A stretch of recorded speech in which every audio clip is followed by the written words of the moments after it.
transmitir. Pues creo que ya le di.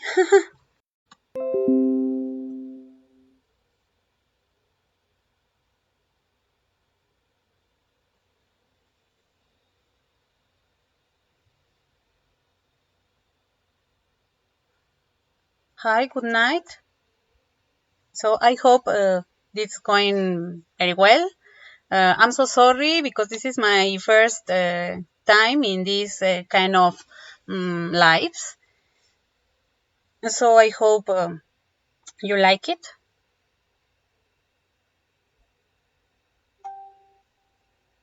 Okay, let's start.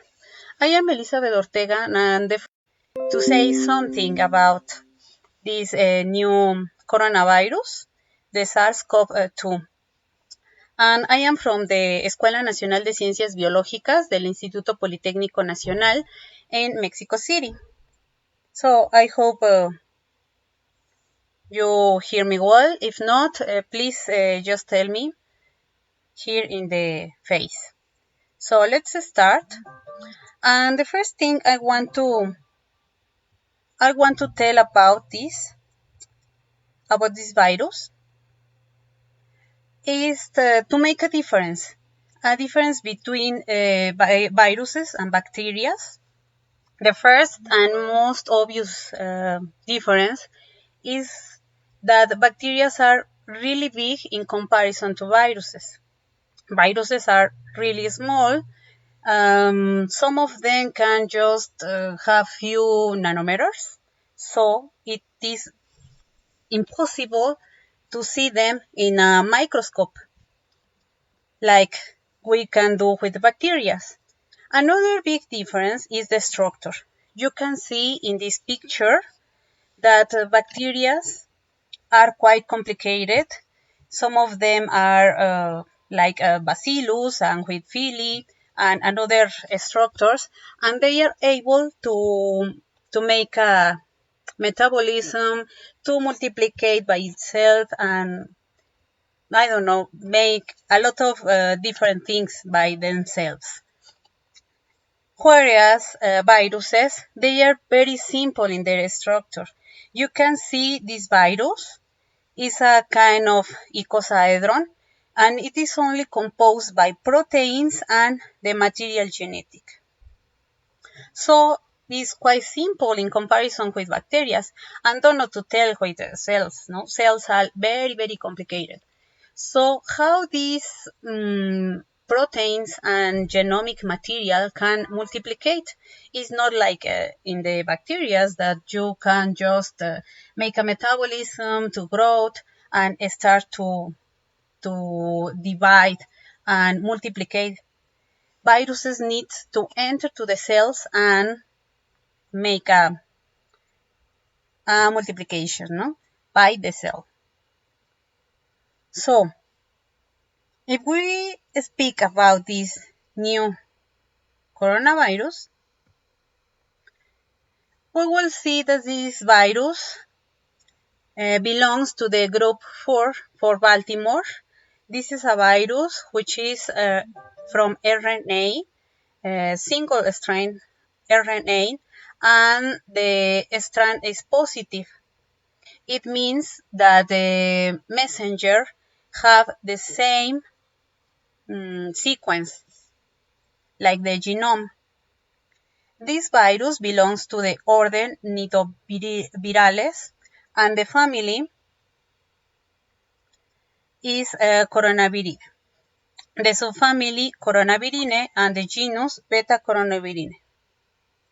I have here a commentary, and it says in Español. Are you agree with that? Yeah, maybe my English is not quite well. So let's continue a bit in English. If some people said in Spanish, we can change. Okay, I guess we can just change to Spanish because I am seeing here that actually the most of the people is Hispanic, So I am not make any more complication about that. Ok, bueno, cambiemos entonces en español. Creo que va a ser más fácil para mí y para ustedes. Entonces, les decía yo que este virus pertenece al grupo 4 del grupo de Baltimore. Esto quiere decir que es un virus de RNA de cadena positiva, y que esto significa que el genoma tiene la misma secuencia que el RNA mensajero. El orden es nidovirales, la familia Coronaviridae, la subfamilia Coronavirinae y el género Beta Coronavirus. Tal vez la taxonomía no es tan relevante porque pues la idea no es que se la aprendan, ¿no? Pero esto pues...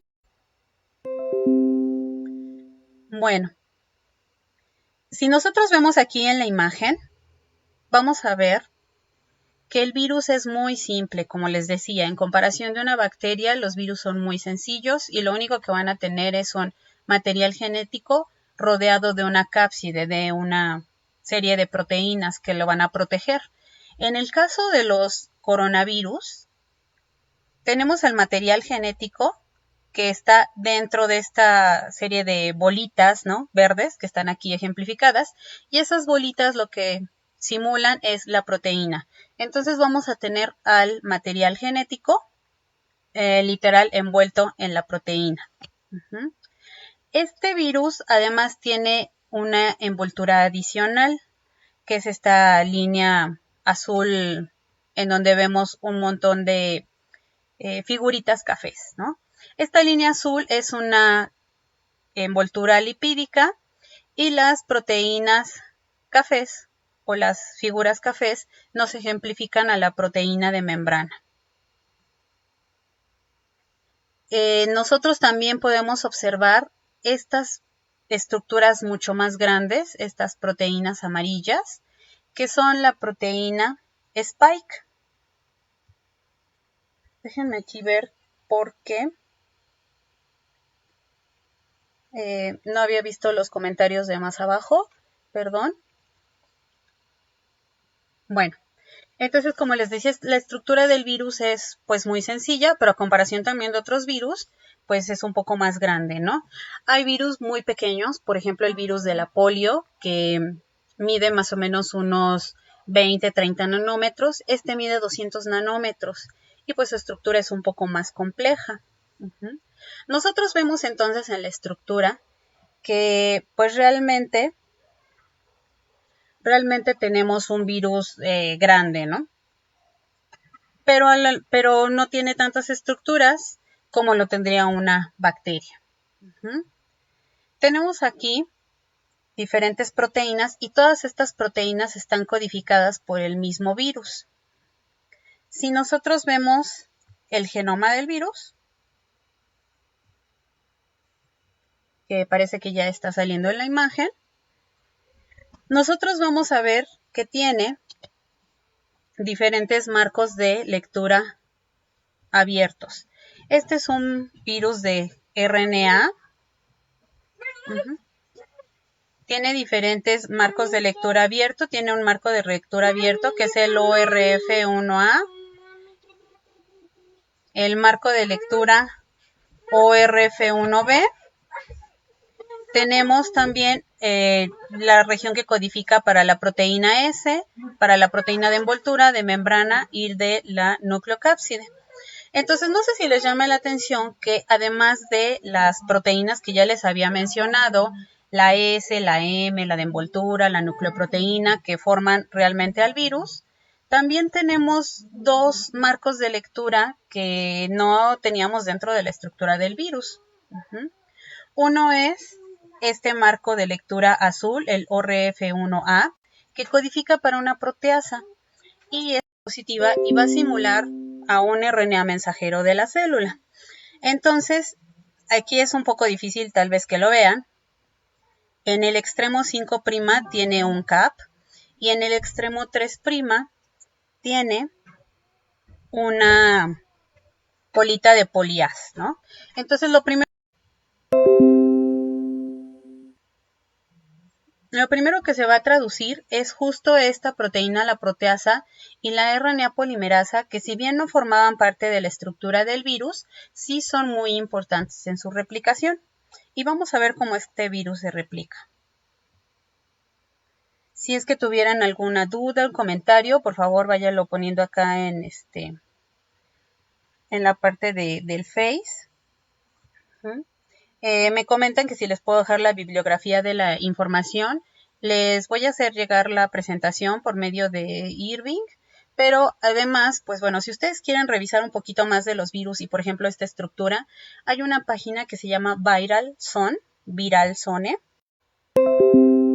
en donde ustedes pueden ver la estructura y todas las características del virus que yo les estoy comentando. Además, pues que es una página muy linda, ¿no? Bueno, les comento ya del ciclo de multiplicación viral. Como les decía, los virus, a diferencia de las bacterias, no pueden multiplicarse por sí mismos. Es necesario que estos virus entren a la célula y una vez dentro de la célula van a dirigir la maquinaria celular para que ahora la célula se dedique a hacer virus. Entonces, lo primero que va a suceder es que este virus se va a anclar a un receptor de la célula o una molécula de la célula. En este caso es el receptor de la angiotensina 2. Y esto lo hace por medio de su proteína Spike. ¿Sí la ven aquí? Esta amarilla que yo les decía, ¿no? Esta que es muy sobresaliente en la membrana, esta es la que va a reconocer al receptor. Una vez que se reconoce este receptor, el virus va a inducir a la célula a que lo endocite. Y dentro de este endosoma, lo que va a suceder es que el virus va a dirigir la fusión de membranas de su membrana con la membrana endosomal. Una vez que se ha hecho esta fusión de membranas, una vez que el genoma se encuentra desnudo, ya es un mensajero que la célula va a reconocer como si fuera propio y lo va a empezar a traducir. La primera traducción que se va a llevar a cabo es la del marco de lectura 1A y 1B, que eran las proteínas importantísimas que yo les había mencionado, que no estaban en la estructura, pero que sí son importantes para la multiplicación del virus, que son la proteasa y la polimerasa. La proteasa lo único que va a hacer es dejar disponible o libre a la proteasa, a la RNA polimerasa, a la RNA polimerasa para que ésta lleve a cabo. Pero ustedes saben que para hacer copias de cualquier genoma, pues se tiene que tener una cadena molde que nos sirva pues de guía para poder sintetizar más copias de la cadena que a nosotros nos interesa. En este caso, el virus tiene un genoma de RNA positivo. Esto quiere decir que va de dirección 5 a 3. Y entonces necesita sintetizar una cadena negativa que va de 3 a 5, que es la complementaria.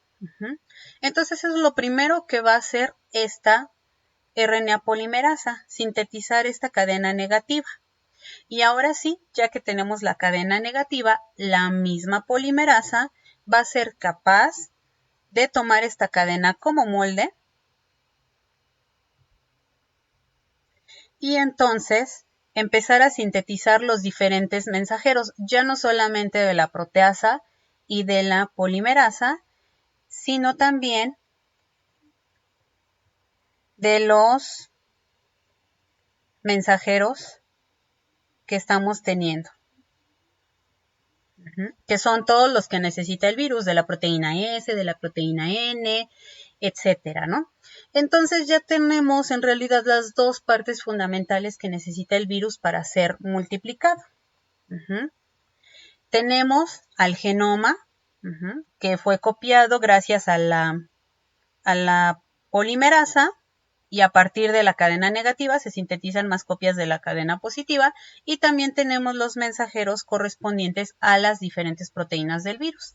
La célula hace esta traducción, sintetiza las proteínas y los genomas simplemente se van rodeando a través de la proteína N la proteína N interactúa con las proteínas de membrana, con la proteína Spike. Se forma el virus y vean además que el virus se envuelve aquí en un endosoma para finalmente ser liberado de la célula. Obviamente aquí la imagen está simplificada para mostrar cómo se construye un nuevo virus a partir de uno que entró. Pero pues obviamente en la célula no se está sintetizando una sola copia de virus por uno que entra, sino que realmente se están sintetizando un montón de copias de este virus. Entonces, pues como ven, la multiplicación del virus o de los virus en general, pues es muy efectiva, ¿no? Solamente con un virus que entre a la célula, pues se pueden generar muchas copias de ellos. Bueno, espero que hasta aquí vayamos bien. Si hay algunas dudas, pues me las pueden ir haciendo saber. Bueno, esto es muy importante de tener en cuenta porque pues ahora sí ya podemos tener una idea o una mejor idea cómo es que estos virus se multiplican. Y entonces ahora, bueno, ¿cuál es el problema, no? Este virus pues lo único que va a hacer es entrar a las células, generalmente va a ser a las células de la mucosa oral, de la mucosa respiratoria, va a poder entrar a las células de los bronquios y va a empezar a poblar las vías respiratorias altas. También es capaz de multiplicarse en células del intestino y es por eso que pudiera llegar a salir por las heces. Este virus, este nuevo coronavirus, es muy parecido a otros virus de la familia.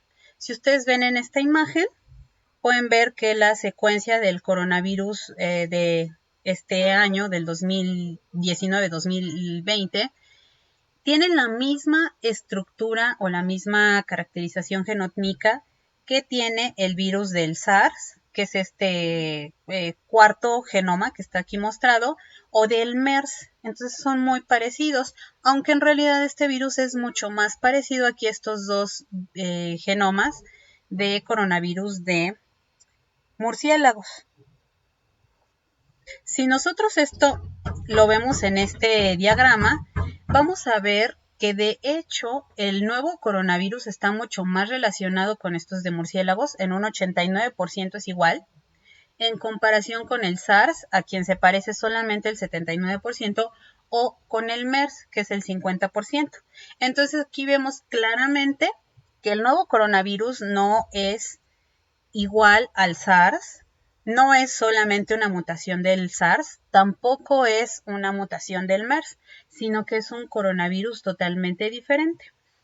Y pues gracias a su similitud con estos coronavirus de murciélago, pues en un inicio se consideró que pudieran haber sido los murciélagos justo la fuente de este virus, aunque bueno, realmente eso todavía no se ha determinado. También se consideró que algún reservorio natural podrían ser las serpientes, pero tampoco se ha demostrado del todo. Definitivamente, pues todavía hace falta mucho por saber de este nuevo coronavirus, ¿no? Si nosotros vemos el árbol filogenético, pues vamos a ver que este nuevo coronavirus, pues sí, como les había dicho, se parece más al SARS, se parece a estos coronavirus de murciélagos y pues es un poco más distante de MERS, ¿no? Entonces, pues eso también es importante saberlo para que podamos ver la relación filogenética. Este virus nos va a causar una neumonía atípica. Los primeros casos se relacionan con un mercado de pescados y mariscos, Huanan, en la ciudad de Wuhan. Aquí lo primero que se hizo es identificarlos como una neumonía de etiología desconocida y el brote se anunció el 31 de diciembre del año pasado. Y ya para el 8 de enero de este año se definió que el nuevo coronavirus era el agente causal. Y tan solo del 8 de enero al 31 de enero, la OMS lo declara como una emergencia pues internacional, ¿no? En salud. Entonces, pues bueno, hasta datos del 17 de marzo, este virus se había ya diseminado en 159 países con más de 180,000 casos. Ahorita vamos a ver las estadísticas, ¿no?, que tenemos hasta ahora. Esta enfermedad pues es de importancia más que nada porque se ha diseminado muy rápido, como ya se los dije, ¿no?, pues en un montón de países.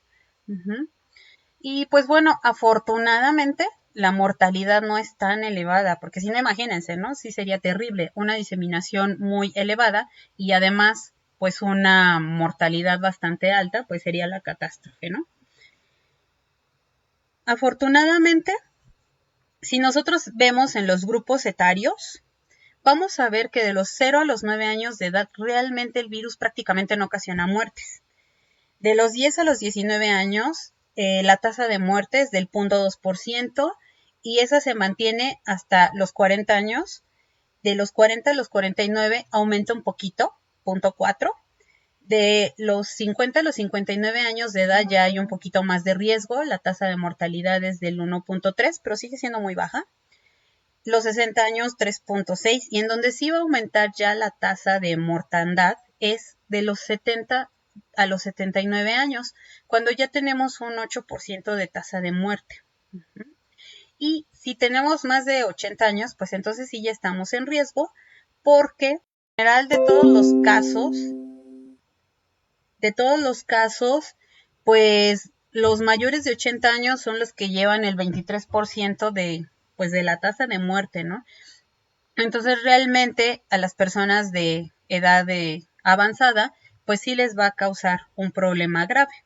Mientras que pues a los niños, pues prácticamente pues les hace lo que el viento a Juárez, ¿no? Si nosotros vemos por sexo, pues realmente ahí no hay mucha diferencia, aunque pues sí se ha visto que pues los hombres pueden ser un poco más afectados, pero pues realmente la diferencia no es tan grande. Cuando hablamos de comorbides, ahí sí tenemos un problema. Vemos que en el caso de enfermedades cardiovasculares tenemos el 10% de tasa de muerte, mientras que con diabetes es el 7.3%. Como son la enfermedad respiratoria crónica, la hipertensión y el cáncer. Entonces, pues si eres una persona de edad avanzada, de más de 70 años, 80, que además tienes una enfermedad cardiovascular, que eres diabético, tienes una enfermedad respiratoria crónica, pues entonces eso va a realmente ser una mayor probabilidad de que te cause un daño este virus, ¿no? Un daño, pues obviamente, tan grave como la muerte, ¿no? Esta tabla no se ve muy bien, pero es un artículo que ha estado circulando ampliamente en redes, que nos habla además de la persistencia del virus en diferentes superficies.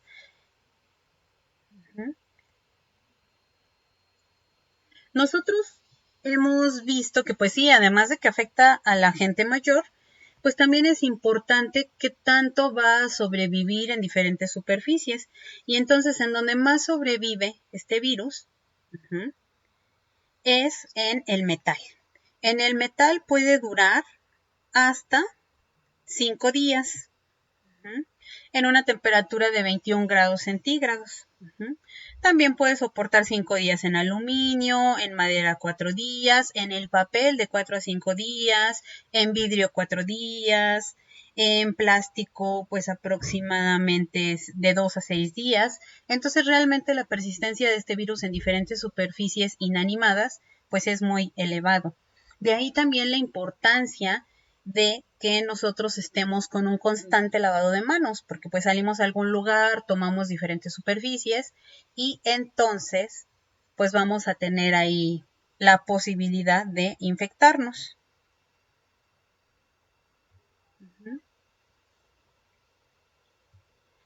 Lo bueno es que hay varios desinfectantes que son realmente útiles, ¿no?, contra este virus, como son el etanol, el cloro, el hipoclorito de sodio, glutaldehído, peróxido de hidrógeno. Entonces realmente con una aspersión con etanol pues tenemos el problema resuelto, ¿no? Tenemos una superficie sucia, pero pues podemos desinfectarla con cierta facilidad.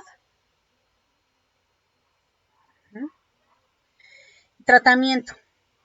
Pues realmente pues es un virus nuevo, no tenemos ningún tratamiento específico, Se han estado probando algunos tratamientos que pues ya existen, ¿no? Para otras drogas, pero pues realmente no hay nada específico. Por aquí tienen una pregunta de por qué el coronavirus afecta al sistema inmunológico. Bueno, todos los virus en general tienen la capacidad de modular al sistema inmune, algunos en mayor o en menor medida.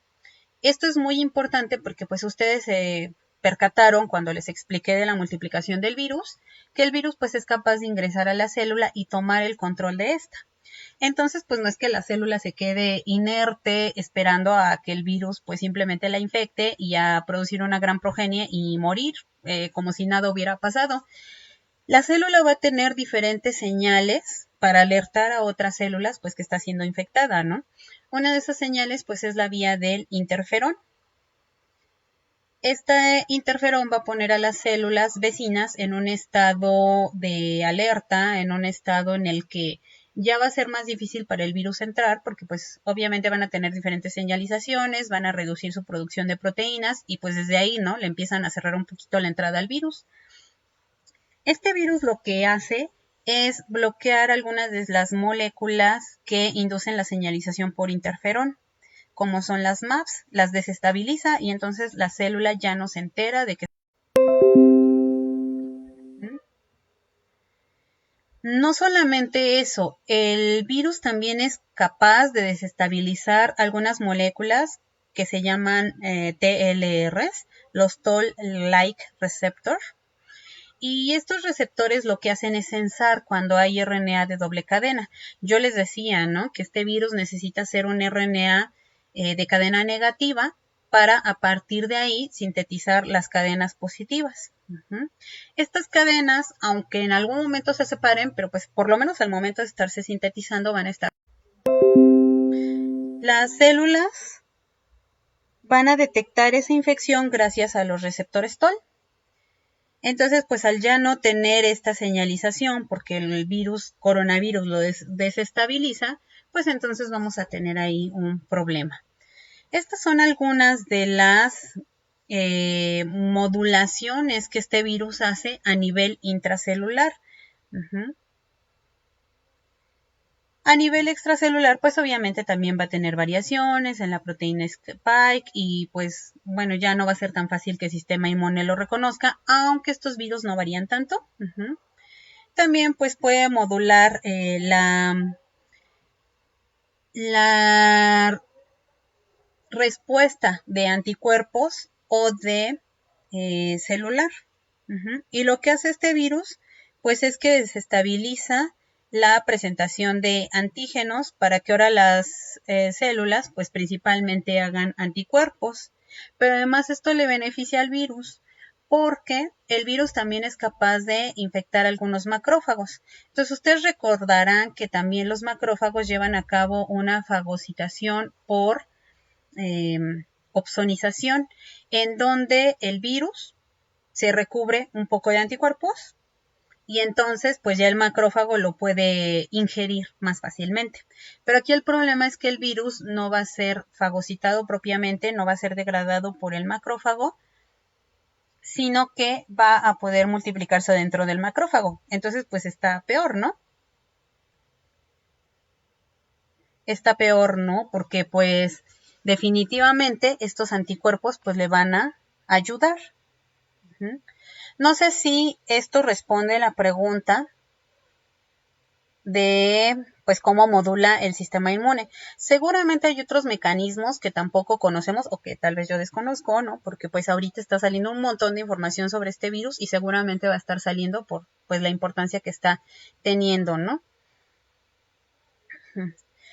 Preguntan, ¿qué hay de cierto que las comorbilidades y el aumento de la mortalidad en enfermedades cardiovasculares van relacionadas al mecanismo que tiene el virus de infectar al ser humano? Obviamente hace falta investigación al respecto, pero pues parece ser que en el caso de enfermos con enfermedades cardiovasculares, algunos medicamentos que se les dan aumentan el nivel del receptor del AC2, Entonces, si aumentan el nivel de expresión de este receptor en las células al final pues se hacen más vulnerables a la infección por el virus y la infección puede ser más efectiva. De esa forma puede ser que el virus pues realmente tenga una diseminación más amplia dentro del cuerpo y pueda tener una mayor efectividad, ¿no? Para producir una enfermedad. También me preguntan qué es la proteína Spike. No sé si observaron, ya le están contestando, que es la proteína más superficial del virus, exactamente.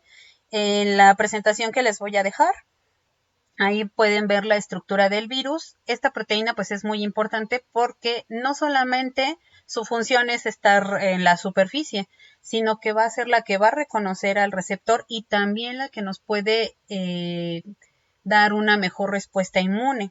De hecho, la vacuna que se está planteando o que se está formulando es justamente basada en la proteína Spike, porque pues se considera que es la que nos va a proteger. Aunque pues como ya les había mencionado, si realmente lo único que va a hacer esta vacuna es generar anticuerpos que al final le van a ayudar al virus a entrar más fácil a los macrófagos, pues incluso puede ser que la vacuna le esté ayudando al virus lejos de beneficiarnos, ¿no? Bueno, espero que hasta aquí pues me vayan siguiendo, que no haya mayores dudas y que realmente pues esta plática les esté sirviendo, porque pues ahorita vamos a pasar a lo que a lo mejor ya todos conocemos, ¿no?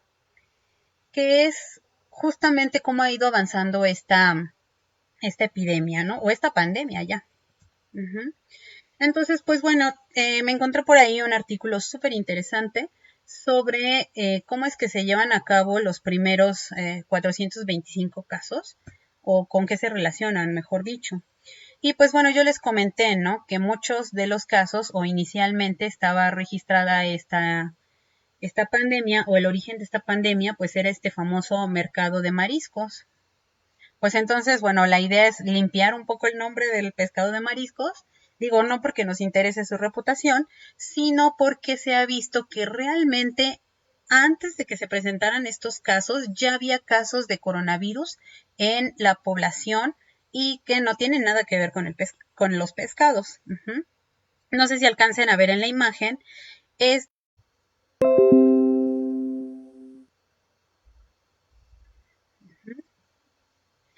mientras que las barritas en color rosado son los casos que no están relacionados con el mercado de pescados.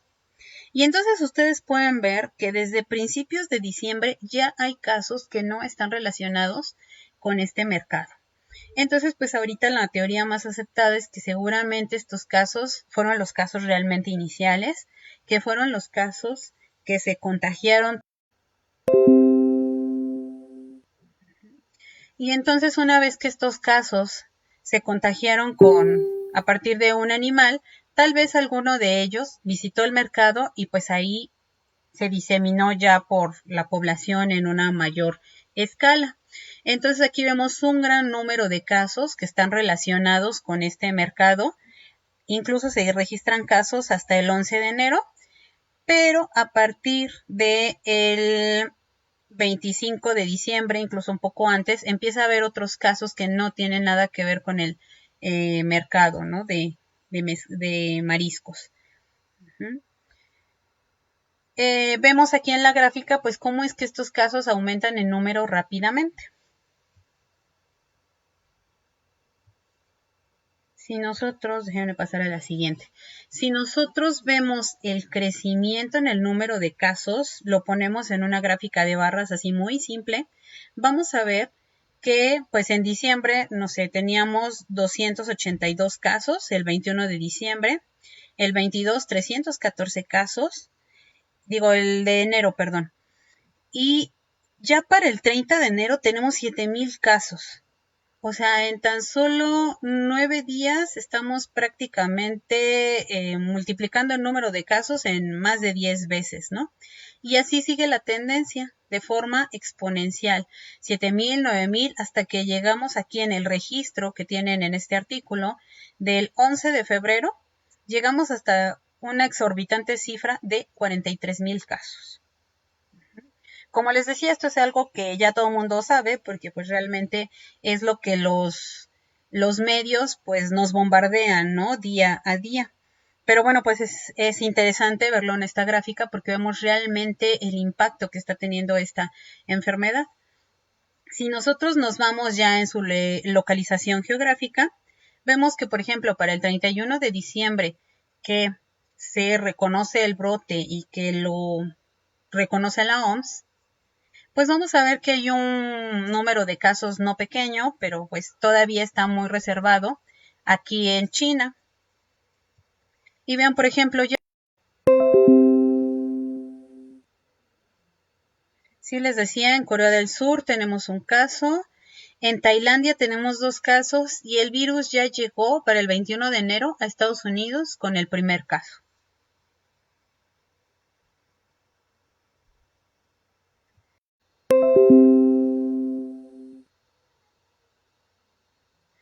Sí, para el 3 de marzo, China ya tiene un gran número de casos. También Corea del Sur, Japón. Vemos que todavía en América Latina, pues los casos están pocos en relación con esta parte del mundo, Europa. Ya para el 3 de marzo, en Europa pues está la catástrofe porque prácticamente en casi todos los países europeos el virus se encuentra diseminado, pero además no solamente se encuentra diseminado en diferentes países, sino que el número de casos también aumenta de forma exponencial como lo hizo en China. Ahora, tengan en cuenta esta imagen porque del 3 de marzo al 17 de marzo vean que la distribución de los puntos rojos pues cambia totalmente. Ahora ya tenemos un montón de puntos rojos en África Central, en Europa. Les quise representar el número de casos pues modificando, ¿no? El diámetro de las circunferencias y entonces vemos que pues aquí ya prácticamente no podemos distinguir entre un círculo y otro círculo y pues vemos que los países que más tienen problemas pues es Italia, Francia y España. Pero además no solo eso, vemos en América Latina que el número de casos también aumenta de forma exagerada en Estados Unidos. En México ya tenemos casos, teníamos casos desde el 3 de marzo y ya lo tenemos distribuido en América Central y pues toda América del Sur, ¿no? Prácticamente. Si no lo han visto, pues aquí les presento el mapa de los casos el día de hoy. Entonces, bueno, pues pueden ver que ya realmente Europa pues está totalmente llena de casos. También pues Asia tenemos muchísimos casos. En África están aumentando, aunque no de forma tan exponencial como es en otros lugares. Y pues vemos que en Canadá siguen aumentando, que los Estados Unidos de América siguen aumentando y pues cada vez tenemos un gran número de.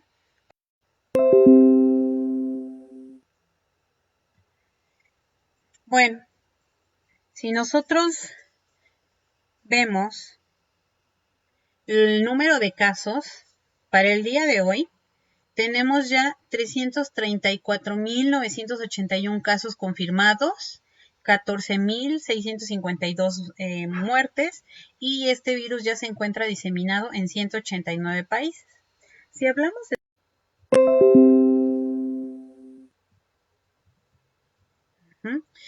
Y pues bueno, de 53 países que forman el continente, 47 con 504 muertes. Entonces, pues la situación es tremenda, ¿no? Tan solo el día de hoy se declaró que 2 nuevos países, Dominica y Turks y Caicos, pues ya tienen casos confirmados. Entonces, pues esto está avanzando de una manera tremenda. Si nosotros vemos en nuestro país, por ejemplo, para el 9 de marzo ya se tenían 7 casos confirmados con 12 sospechosos. Para el 17 de marzo ya tenemos 93 casos confirmados y 206 sospechosos. Para el día de hoy tenemos 367 casos confirmados y 826 casos sospechosos. Seguimos en fase 1, puesto que se considera que, a pesar de que el número de casos ha ido aumentando, pues la transmisión dentro de la población nativa todavía no está establecida, ¿no? Aunque bueno, pues yo creo que no va a tardar esto en cambiar.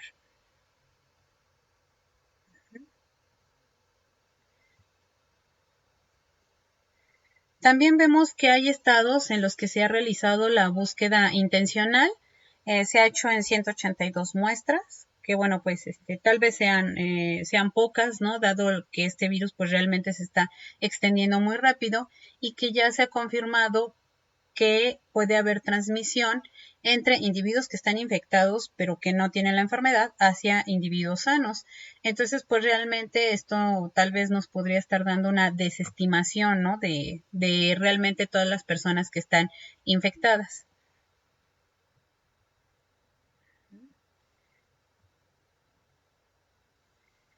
Bueno, ya en forma de presentación no incluí recomendaciones para el personal de salud, pero pues aquí nos están preguntando dos cosas, ¿no? La primera, ¿cuál es el tratamiento antiviral más recomendado para el COVID-19? No hay tratamiento antiviral. Los tratamientos contra los virus pues son específicos, ¿no? Así como tenemos antibióticos contra las bacterias gram positivas, las gram negativas, y hay antibióticos de amplio espectro. En el caso de los antivirales no es así. Los antivirales son muy específicos contra el virus porque, como ya les comenté en la multiplicación, pues va a haber proteínas específicas. Estas proteínas pues van a tener funciones y blancos específicos dentro de la célula que pues si ustedes le ponen un antiviral, ¿no? Que está dirigido en realidad contra otro virus, realmente este virus no le va a hacer nada. Entonces, pues la cuestión es trabajar justamente en el diseño de antivirales, ¿no? Por ahí leí que ya hay servidores muy poderosos que están trabajando precisamente en esta proteína Spike, en tratar de diseñar algunas moléculas que se puedan unir a ella y bloquearla. Entonces, este sería un fármaco, o podrían ser fármacos importantes, ¿no? Otra cosa que también se está haciendo y pues representa un gran esfuerzo internacional es que muchos de las drogas que ya se tienen disponibles como antiparasitarios o antibióticos están siendo probados contra este virus. Hay algunos que han mostrado una cierta efectividad, pero realmente no es un mecanismo de acción específico, ¿no? Entonces, pues realmente ahorita, pues el único tratamiento que se está dando es de soporte. En casos graves, ¿no? Se les da pues más bien cuestiones de respiración y de evitar que vayan a shock y que mueran por asfixia. Y en el caso de casos menos graves, pues lo único que tal vez puedan tomar es paracetamol para pues aliviar síntomas de fiebre y malestar en general. Y pues básicamente, ¿no? Ese es el tratamiento. ¿Cuáles son las recomendaciones que vamos a dar para el personal de salud? Pues bueno, ya se ha comentado mucho o se habla mucho de que los cubrebocas pues realmente tienen un tamaño de poro mucho más grande de lo que es este virus. Yo ya les comenté, ¿no? El virus mide 200 nanómetros. Pero pues el virus obviamente no está viajando solo, ¿no? No es que vayan así partículas de virus que se suelten al medio ambiente. El virus se va a transmitir a partir de las gotitas de saliva. De todos modos va a haber gotas de saliva muy pequeñas que pudieran entrar o que se pudieran adherir al cubreboca y el virus puede entrar o pudiera atravesar ese cubreboca. Entonces realmente pues para la población abierta no es una medida. Para el personal de salud sí puede ser una medida, porque pues obviamente les va a dar por lo menos la protección de que no estén tan expuestos a las gotitas de flush de todos los pacientes que están ingresando a un área de servicio. Y eso en realidad funciona no solamente para este virus, sino para otros muchos, ¿no? Tal vez debería de ser una recomendación en general, ¿no? En el personal de salud, que pues use cubrebocas, bata, guantes. Las batas no deben de salir del hospital, ¿no? Las batas no son para que anden caminando por la calle y que todo el mundo nos enteremos que son médicos. Las batas son para que precisamente si hay algún fluido del paciente que salta hacia el médico, pues se quede en la bata, ¿no? Y pues esas tampoco deberían de ir a la casa, o si se van a lavar en casa, porque pues el hospital en el que trabajan no les provee ese servicio, pues deberían de ser lavadas aparte, ¿no? De su ropa. Pero bueno, ya centrándonos en específico lo que es el SARS, la OMS marca lineamientos muy específicos de cómo hacer el manejo de estos pacientes. Para empezar, pues se recomienda, ¿no? Que estos pacientes simplemente no se dirijan al servicio de salud, sino que llamen antes de llegar, para que el hospital o la clínica donde vayan estén preparados. ¿Y cómo se van a preparar la clínica?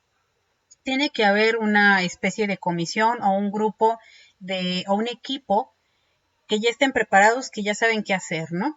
Y este equipo pues tendrá que incluir precisamente a los tomadores de muestra, a los analistas o a los que, si es que ese laboratorio o ese hospital no cuenta con la certificación del INTRE para hacer ahí la prueba, pues tendrá que ser una persona que sepa cómo enviar esta prueba a donde se tenga que enviar. También pues el médico, enfermeras, en fin, todos que ya saben qué van a hacer en estos casos. El personal médico, las enfermeras, los químicos, todos los que vayan a estar involucrados con estos casos de este presunto coronavirus, o bueno, incluso de los casos sospechosos, ¿no? Porque eso se tiene que hacer cuando llega un caso sospechoso, no solamente un caso confirmado. Ya tienen que tener este cubrebocas, pero no el cubrebocas normal, son mascarillas N95 y además de esa mascarilla tienen que tener una mascarilla plástica cubriendo toda la cara y gogles, además de que debieran tener una bata o estos trajes como desechables que les van a cubrir hasta acá, hasta las mangas, ¿no? Bueno, hasta la muñeca, deberían de tener guantes y también les va a cubrir todo el pantalón, ¿no? Para que pues cualquier fluido se quede justamente en la ropa de laboratorio. Tiene que estar establecido dentro del hospital la ruta que va a seguir el paciente. No puede simplemente llegar al área de urgencias, estar ahí esperando y además como tiene que pasar por el triage, entonces está ahí 3 horas esperando el servicio. No, en el caso de estos pacientes, como ya se sabe que va a llegar un paciente que es sospechoso, porque se supone que ya habló, en el área de aislamiento es donde entonces todo el equipo pues ya va a poderle dar la atención, se le van a tomar las muestras que sean necesarios, se van a llevar al laboratorio o se mandarán al laboratorio de referencia. Y pues bueno, si el paciente no está grave, pues simplemente se puede regresar a su casa también con todas las indicaciones, ¿no? De que debe estar aislado, darle seguimiento a los contactos que ha tenido y pues varias recomendaciones. Si es que el paciente estuviera grave, pues entonces se queda ya en el hospital, en esa área de aislamiento, e incluso se recomienda que si se le tiene que hacer alguna prueba, radiografía y todo, sean los instrumentos los que se muevan hacia el paciente y no el paciente hacia los instrumentos, para que no ande pues caminando por todo el hospital y pueda ser un foco de infección, tanto para el personal de salud como para las personas que están ahí esperando alguna consulta.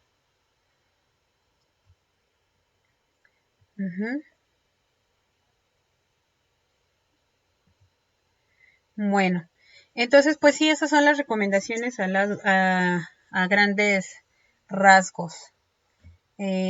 Sobre el mecanismo de transmisión. ¿Qué condiciones mantienen al virus viable fuera del organismo? Pues pueden ser varias condiciones.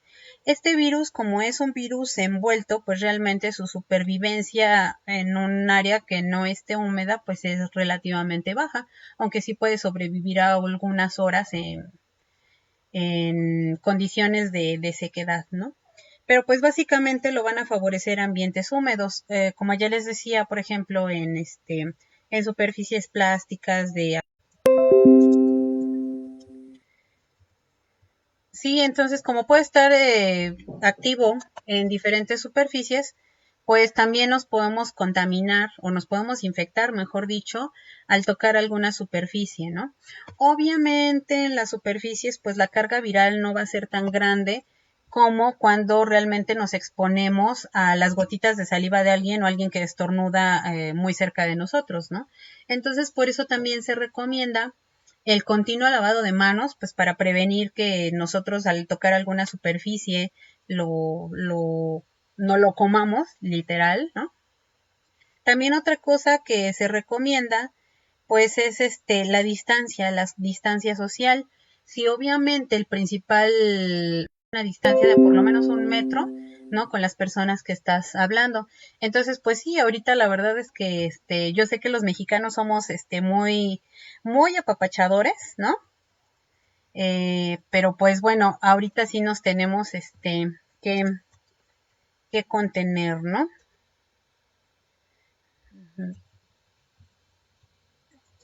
Entonces, no sé si con esto estoy respondiendo a a sus preguntas, ¿no? El protocolo de Berlín, bueno, el protocolo de Berlín pues nos habla justamente de todas estas medidas, ¿no? Que, que vamos a tener. Entonces, pues bueno, el protocolo de diagnóstico que se diseñó en Berlín, en Charité, pues básicamente tiene que ver con cómo se va a hacer la prueba y pues es por una PCR. La verdad es que desconozco las regiones del virus, pero bueno, hasta donde tengo entendido, lo que se hace en el caso de los casos sospechosos es que primero se va a hacer una PCR general para coronavirus. Esto, bueno, pues para empezar, pues obviamente si nuestro paciente simplemente tiene una rinitis o una gripa causada por cualquier otro virus, pues ya desde ahí va a quedar descartado, ¿no? Si no da positivo para ningún coronavirus, pues la etiología es totalmente diferente. Y si es que diera positivo para algún coronavirus, entonces ya se hace la prueba específica para el coronavirus SARS-CoV-2, que es el virus pues de esta pandemia. Entonces les digo, desconozco, la verdad no recuerdo cuál es la región justamente que va a ser la específica, pero creo que es la proteína S, pero pues si alguien tiene el dato, sería interesante que lo comente, ¿no? Bueno, dice aquí que se pasmó la imagen. Bueno, más bien lo que pasa es que ya no tenía contemplado en la presentación, pues hablar de todo esto del protocolo de Berlín, ni de la protección que deben de tener las personas en salud. Entonces, más bien se quedó ahí congelada. Pero bueno, igual si quieren podemos poner una imagen más bonita. Pero sí me están escuchando, ¿no? Por lo menos. ¿Cuáles son los síntomas para sospechar que una persona puede tener el virus? Bueno, generalmente en todas las infecciones virales vamos a tener temperaturas elevadas. Entonces pueden ser temperaturas de 38, 39 grados. Generalmente con este virus no son fiebres tan altas.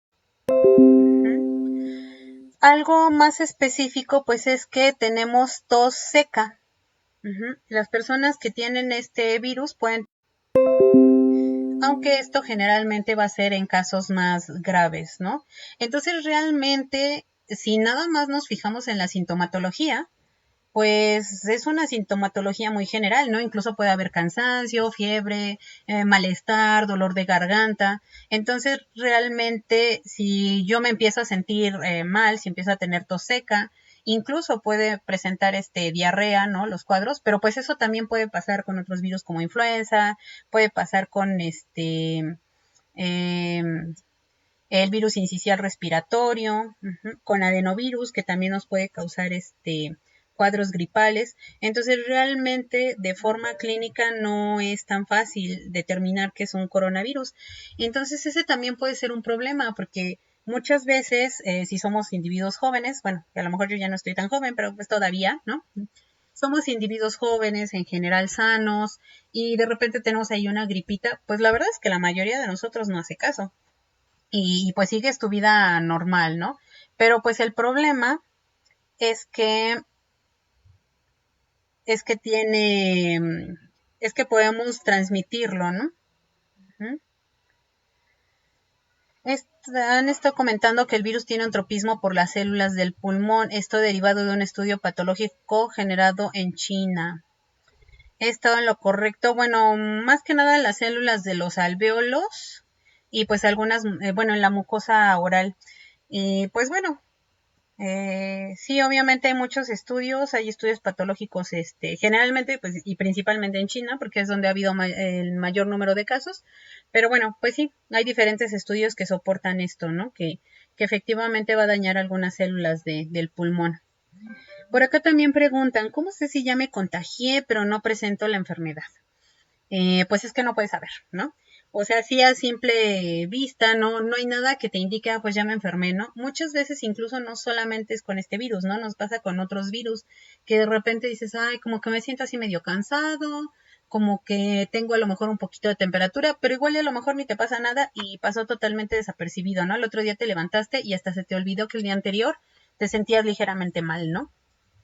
Incluso puede ser que ni siquiera tengas ningún síntoma, entonces no puedes saber. La única forma en la que se podría saber es haciendo la detección del virus, ¿no? Por PCR. Eso es muy, o podría ser muy valioso ya en el caso, por ejemplo, de nuevos países que apenas están presentando el primer, el segundo caso, ¿no? Que son casos importados, que se sabe perfectamente quién es el caso y se sabe además quiénes son sus contactos. Entonces lo que se podría o lo que se debería de hacer con los contactos es que aunque no presenten ninguna sintomatología, pues hacerles la prueba del PCR y entonces ahí podrían saber que están infectados pero no están presentando la enfermedad y de esta forma a lo mejor se podría lograr un confinamiento más adecuado. Ya obviamente en nuestro país, pues ahorita ya con 367 casos, con 826 sospechosos, pues bueno, sería sumamente difícil pues hacer ese tipo de pruebas, ¿no? Porque imagínense todos estos sospechosos, cuántos contactos seguramente tienen y pues de esos no podemos saber realmente cuántos están infectados, ¿no? Eso ha sido justamente la ventaja que ha tenido este virus en comparación, por ejemplo, con el SARS, que era más mortífero, pero era menos fácil de diseminar. Uh-huh. Este virus, pues al final, como no te causa nada, pues tú simplemente no te sientes mal, tú sigues haciendo tu vida normal. Incluso a veces, si te sientes ligeramente mal, pues también lo mismo, porque a veces, pues si faltas al trabajo te descuentan, ¿no? Entonces, pues vas al trabajo. La escuela, si es una escuela ahí como ciencias biológicas, que faltas un examen, una clase y ya casi andes reprobando el semestre, pues lo mismo, ¿no? No dejas de hacer tus actividades por una gripa. Entonces, pues sí, desgraciadamente, esa es la forma más efectiva en la que el virus se ha contagiado, ¿no? Y pues además si hay desinformación, si la gente no lo toma en serio, si por ejemplo ahorita que nosotros ya estamos en esta etapa de cuarentena, ¿no? De estar todos en casa guardaditos y pues no hacemos caso, entonces pues ahí podemos aumentar enormemente ese riesgo, ¿no? Que el riesgo no va a ser para los jóvenes, como ya vimos, o sea, si eres una persona joven de menos de 40 años, la tasa de mortalidad es de 0.4%, entonces realmente no, pues es insignificante, ¿no? No quiero decir con esto que no importe uno o dos muertos, pero pues realmente va a ser muy, muy poco, entonces por eso luego la gente no lo toma tan en serio, ¿no? El 20%, ¿no? Y entonces pues ahí es donde vamos a tener realmente un problema. Vamos a ver, creo que hay más comentarios. Uh-huh. ¿Qué estudios de laboratorio salen alterados cuando ya se tiene la infección? Pues podría ser,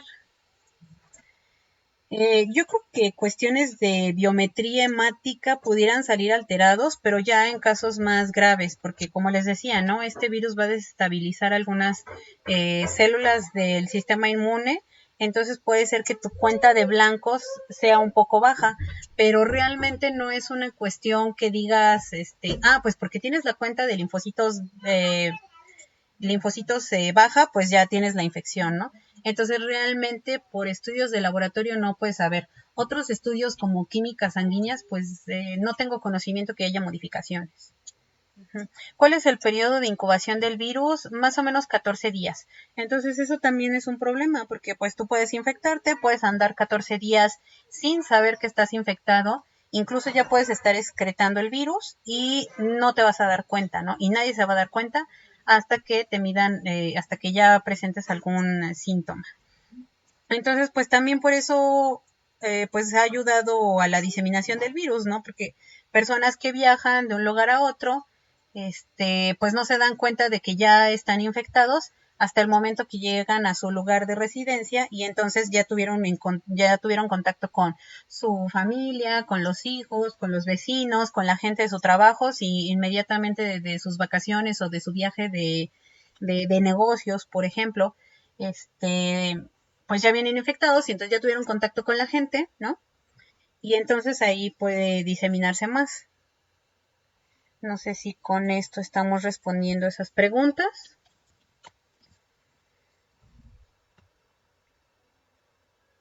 Y no sé, bueno, creo que por mi parte sería todo, si es que no tienen más preguntas. Creo que solo me quedaría de nuevo agradecer pues esta invitación y esta oportunidad de compartir un poco de lo que estamos aprendiendo, ¿no? Porque nosotros también como virólogos estamos aprendiendo con este virus, ¿no? Entonces, bueno, pues muchas gracias a ustedes por sus comentarios. Muchísimas gracias por la invitación y pues espero que sí realmente les haya gustado esta pequeña plática y que pues les sirva de algo, ¿no? Si tienen alguna pregunta, pues también le puedo dejar a Irving Alvarado mi correo electrónico por si alguien está interesado, ¿no? En extender algunas cuestiones. Uh-huh. Bueno, aquí también me están comentando que con respecto al protocolo de Berlín, las regiones que se están determinando, las regiones específicas del virus, son del nucleótido 15.361 al 15.460, que es justamente la polimerasa, y también se están tomando algunas regiones de la proteína E de envoltura y la proteína N. Estas proteínas, tanto la E como la N, son proteínas un poco más variables entre los coronavirus, entonces es ahí donde justamente puedes tener la especificidad de decir, bueno, este es el nuevo coronavirus y no algún otro tipo de coronavirus. Porque también es importante destacar, pues bueno, también tenemos algunos coronavirus que están normalmente circulando entre la población, pero pues como afortunadamente no nos han dado problemas como este nuevo coronavirus, pues realmente no, pues no los consideramos, ¿no? Pues ya nada más para finalizar, nos dicen aquí, ¿cuáles son los retos que se presentan para este tiempo cercano? Híjole, pues yo creo que retos pandemias, ¿no? Aunque se tuvo información de los casos y todo, fue relativamente fácil que llegaran otros países y bueno, tan fácil que tan solo de enero a la fecha, pues ya prácticamente está distribuido en todo el mundo, ¿no? Entonces, más bien ahorita, pues el reto es que aprendamos de esto, que realmente nosotros como población en general, pues hagamos caso de las medidas, ¿no? Que se nos impongan en el sentido de cuarentena, de viajes, de no movilidad, porque pues como no se están haciendo pruebas para detectar, como decíamos hace rato, ¿no? Quienes están infectados pero no están enfermos, entonces es imposible realmente saber si yo tengo el virus, aunque no esté presentando ninguna patología, ¿no? Entonces, pues sí, si mejor me quedo en casa, hago cuarentena y salgo lo menos posible, pues es una forma de contener al virus, ¿no? Entonces, como sociedad, pues sí, nuestro reto es justamente ese, hacer caso a las indicaciones. Eh, y pues bueno, como sector salud, pues obviamente sabemos que, por ejemplo, en nuestro país, pues el sector salud, pues realmente no es porque ellos no quieran hacer las cosas, sino que realmente carecen de muchos insumos, carecen de camas, carecen de espacios, ¿no? Carecen de recursos, incluso de las cosas más básicas, ¿no? Entonces, pues sí, realmente ese puede ser un reto bastante importante, ¿no? ¿Cómo es que ahora los gobiernos y la sociedad en general, pues vamos a enfrentar este tipo de problemas, ¿no? Este virus está demostrando, aun cuando no es un virus realmente mortífero, está demostrando que puede poner en jaque a los servicios de salud incluso en países de primer mundo, ¿no? Y pues bueno, vamos a ver qué pasa con nosotros. Esperemos que aprendamos de esta experiencia de los europeos y que pues nosotros realmente podamos hacer que todos nos vamos a infectar, pero tal vez podamos hacer que la infección sea lenta, ¿no? Que no lleguemos a saturar los servicios de salud de por sí ya saturados y pues bueno, que esta curva, esta famosa curva, ¿no? De casos que iba de forma exponencial, en el caso de México por lo menos no sea tan grande, ¿no? Uh-huh. Entonces, bueno, pues, uh-huh. Muchas gracias. Entonces, por aquí les paso mi correo y pues me despido. Después ya nos organizaremos para una sesión de preguntas y respuestas, ajá, que probablemente sea mañana, ¿no? Pero bueno, pues muchísimas gracias. Entonces, pues hasta aquí terminamos. Me despido de ustedes y espero que, pues bueno, se hayan cubierto las expectativas, ¿no?